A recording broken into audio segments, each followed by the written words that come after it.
My name is Eduardo Hirata Miyasaki. I'm a first-year Ph.D. student at the University of California, Santa Cruz, here at the Sarah Abrahamson lab, the SARALAB.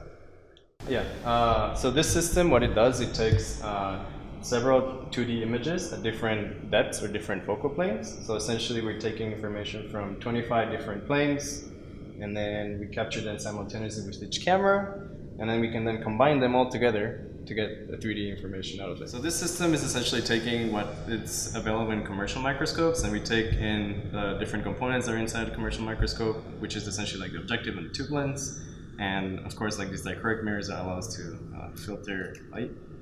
And so we can essentially mount, we made these custom-made sample holders, and we have an excitation beam path over here that essentially allows us to excite the fluorophores inside our biological organism, and that when we excite it with that light, essentially we get another sort of light that we can capture that tells us what we're essentially looking at. We submitted our project to the Focus on Microscopy conference, which this year was held actually in London, and so I gave a talk.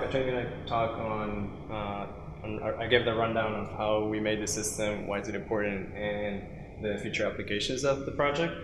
And people seem to be really interested because we're one of the fastest methods for acquiring 3D volumes. Yeah.